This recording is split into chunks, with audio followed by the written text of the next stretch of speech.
பெசாத்து தலைவர் தான் ஸ்ரீ மொஹிதீன் யாசின் பாஸ் கட்சியுடன் நல்லுறவை பேணுவதில் நம்பிக்கை கொண்டிருந்தாலும் அரசியல் ஒத்துழைப்பு என்பது வார்த்தைகளால் அல்ல, செயல்களால் அளவிடப்பட வேண்டும் என்று பாஸ் கட்சியின் தகவல் பிரிவு தலைவர் அமாட் ஃபத்லி ஷாரி தெரிவித்துள்ளார். முகைதீன் அந்த நிலைப்பாட்டை வெளிப்படுத்தியதில் உள்ள நேர்மையை தாம் சந்தேகிக்கவில்லை என்றும், புரிதல் மற்றும் நம்பிக்கையின் அடிப்படையில் கட்டப்பட்ட அரசியல் உறவுகளை நேர்மறையான அறிக்கைகள் மூலம் மட்டுமே மதிப்பிட முடியாது என்றும் அவர் குறிப்பிட்டார். முக்கியமான தருணங்களில் எடுக்கப்பட்ட நடவடிக்கைகள் மூலமாகவும் அவை அளவிடப்பட வேண்டும் என்றும் அவர் நேற்று தமது முகநூல் பதிவில் குறிப்பிட்டுள்ளார். பெர்லிஸில் நடந்த நிகழ்வுகளை குறிப்பிடுகையில், பாஸ் கட்சியுடன் கலந்து ஆலோசிக்காமல் மந்திரி விசார் பதவிக்கு ஒரு பெயரை பரிந்துரைத்த பெசாத்துவின் நடவடிக்கை குறித்து கேள்விகள் எஞ்சி உள்ளதாக அவர் கூறினார். நெகிரி செம்பிலான் குறித்து பாஸ் அல்லது பிற பெரிகாத்தான் தலைமைகளுடன் கலந்து ஆலோசிக்காமல் பெசாத்துவின் அரசியல் குழுவின் முடிவை தொடர்ந்து பெரிகாத்தான் சட்டமன்ற உறுப்பினர்களிடையே கூட்டாக ஒப்புக்கொள்ளப்பட்ட நிலைப்பாடு மாற்றப்பட்டதையும் அவர் சுட்டிக்காட்டினார். இந்த இரண்டு நிகழ்வுகளும் பெரிகாத்தான் நேஷனலில் உள்ள கூட்டாளிகளிடையே நம்பிக்கையின் அளவில் ஆழமான தாக்கத்தை ஏற்படுத்தியுள்ளன. உறவுகள் தொடரலாம், ஒத்துழைப்பை வலுப்படுத்தலாம். இருப்பினும் நம்பிக்கை என்பது வேறு விஷயம். நம்பிக்கை ஒருமுறை உடைந்தால் அதை மீண்டும் கட்டி எழுப்புவது கடினம் என்று அவர் கூறினார். பாஸ் கட்சி எடுக்கும் எந்த ஒரு முடிவும் தற்போதைய சூழ்நிலைகளை மட்டுமல்லாமல் கூட்டணிக்குள் நம்பிக்கையை சிதைத்த கடந்த கால நிகழ்வுகளையும் கருத்தில் கொள்ளும் என்று ஃபத்லி மேலும் கூறினார்.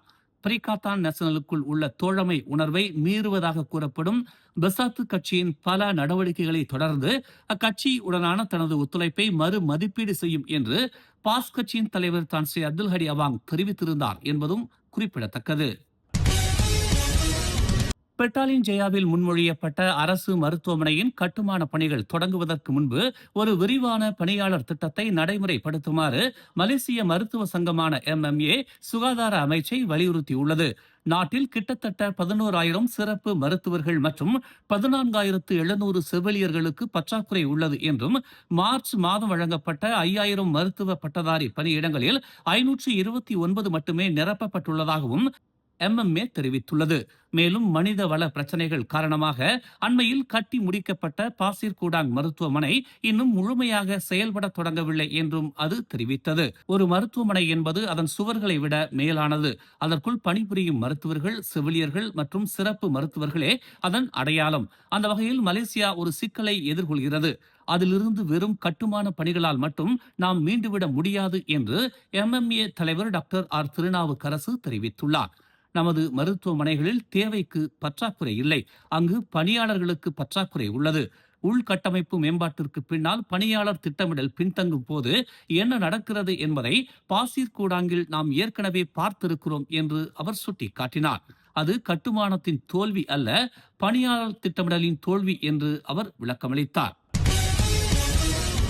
கடந்த சனிக்கிழமை ஜூன் 6ஆம் தேதி அலோர் காஜா கம்போங் ஜலாத்தாங்கில் உள்ள ஒரு மசூதியின் பெண்கள் தொழுகை பகுதியில் பல்கலைக்கழக மாணவி ஒருவர் தொழுகையில் ஈடுபட்டிருந்த போது அவரிடமிருந்து கைப்பையை திருடியதாக சந்தேகிக்கப்படும் நபரை காவல்துறை தேடி வருகிறது. 19 வயதான அந்த மாணவி மசூதியில் தனியாக தொழுகையில் ஈடுபட்டிருந்த போது மாலை சுமார் 4:45 மணி அளவில் இச்சம்பவம் நிகழ்ந்ததாக அலோர் காஜா காவல்துறை கண்காணிப்பாளர் அமாட் அபுபக்கர் தெரிவித்தார். பணம், கைபேசி, தனிப்பட்ட பொருட்கள் மற்றும் முக்கிய ஆவணங்கள் அடங்கிய தனது கைப்பையை பாதிக்கப்பட்ட மாணவி தனது தொழுகை விரிப்புக்கு முன்னால் வைத்திருந்த போது அருகில் அறிமுகம் இல்லாத ஒருவர் நிற்பதை கவனித்ததாக அபுபக்கர் தெரிவித்தார். நீல நிற டி ஷர்ட் மற்றும் கருப்பு நிற கால் சட்டை அணிந்திருந்த அந்த சந்தேக நபர் திடீரென கைப்பையை பறித்துக் கொண்டு பெண்கள் தொழுகை பகுதியின் பின்புற வெளியேறும் வழியாக தப்பிச் சென்றார் என்று அவர் நேற்று தெரிவித்தார். அன்றைய தினம் மாலை 6:24 மணிக்கு இச்சம்பவம் குறித்து காவல்துறைக்கு தகவல் கிடைத்ததாகவும், திருட்டு குற்றத்திற்காக தண்டனை சட்டத்தின் 380வது பிரிவின் கீழ் விசாரணை மேற்கொள்ளப்பட்டு வருவதாகவும் அவர் தெரிவித்தார். சந்தேக நபரின் அடையாளம் உறுதி செய்யப்பட்டுள்ளதாகவும் அவரை கண்டுபிடிப்பதற்கான முயற்சிகள் நடைபெற்று வருவதாகவும் அவர் கூறினார். முன்னதாக இச்சம்பவம் தொடர்பான ஒரு காணொளி சமூக ஊடகங்களில் வைரலானது. நேற்று காலை 7:37 மணி அளவில் பிலிப்பைன்ஸின் தெற்கு மிண்டானோவில் ஏற்பட்ட 7.8 ரிக்டர் அளவிலான நிலநடுக்கத்தை தொடர்ந்து பிலிப்பைன்ஸின் தாவோ நகரில் உள்ள மலேசியாவின் துணை தூதரகத்தில் பதிவு செய்யப்பட்ட 59 மலேசியர்களும் தற்போது பாதுகாப்பாக இருப்பதாக வெளியுறவு அமைச்சு உறுதிப்படுத்தியுள்ளது. தாவோ நகரில் உள்ள மலேசியாவின் துணை தூதரகம் ஜெனரல் சாண்டோஸ் நகரில் வசிக்கும் மலேசிய பிரஜைகளுடன் வெற்றிகரமாக தொடர்பை ஏற்படுத்தியதாகவும் அவர்கள் தற்போது பாதுகாப்பாக இருப்பதை உறுதிப்படுத்தியதாகவும் தெரிவித்துள்ளது. தாப்பா பத்துபூத்தே மலையில் மலையேறும் நடவடிக்கையில் ஈடுபட்ட போது 2 வாரங்களாக காணாமல் போன ஜஸ்லிண்டா சலூடின் கிட்டத்தட்ட 10 கிலோ எடையை இழந்துள்ளதாக தெரிவிக்கப்பட்டுள்ளது. இருப்பினும் 49 வயது அவர் சீரான நிலையில் இருப்பதாகவும் அவரால் நன்றாக சாப்பிடவும் பேசவும் முடிவதாகவும் தாப்பா மருத்துவமனை இயக்குநர் டாக்டர் வான் இம்மி சலீம் தெரிவித்தார். காயங்கள் காரணமாக அவரது காலில் கட்டு போடப்பட்டுள்ளதாகவும் ஆனால் கடவுளின் அருளால் மறுவாழ்வு மற்றும் சிகிச்சையின் மூலம் அவர் விரைவில் குணமடைவார் என்று அவர் கூறியதாக தெரிவிக்கப்பட்டுள்ளது. பினாங்கு நோக்கி செல்லும் வடக்கு தெற்கு விரைவுச் சாலையில் பல வாகனங்கள் மீது மோதியதாக கூறப்படும் பிக்அப் ட்ரக்கின் உரிமையாளரான 29 வயது நபரை காவல்துறை கைது செய்துள்ளது.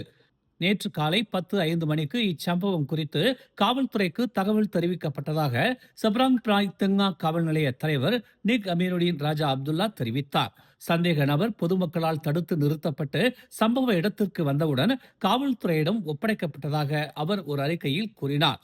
பட்டரோத்தில் உள்ள சுங்கைதுவா பகுதியில் இருந்து பினாங்கு தீவை நோக்கி வாகனம் ஓட்டி வந்ததாக நம்பப்படும் அந்த நபர் பட்டர்வர்த் கூலிம் விரைவுச் சாலையில் ஒரு பெட்ரோல் நிலையத்திற்கு வெளியே பொதுமக்களால் பிடிக்கப்படுவதற்கு முன்பு பல வாகனங்கள் மீது மோதியதாக நிக் அமீனுடீன் கூறினார்.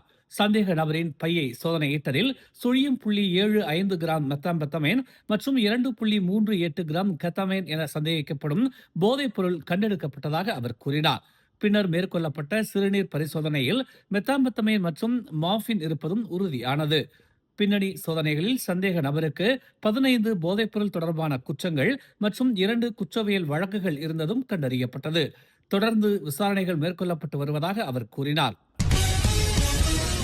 மேலும் செய்திகளை தெரிந்து கொள்ள தமிழ் மலர் இணையதளம், தமிழ் மலர் செயலி மற்றும் மலர் டிவி யூடியூப் சேனலை வலம் வாருங்கள். எங்களோடு இணைந்திருக்க மலர் டிவியை பதிவு செய்து கொள்ளுங்கள். உறவுகள் மகிழ்ந்திட விருப்பம் மற்றும் பகிர்வு சேவையை சொடுக்கிடுங்கள்.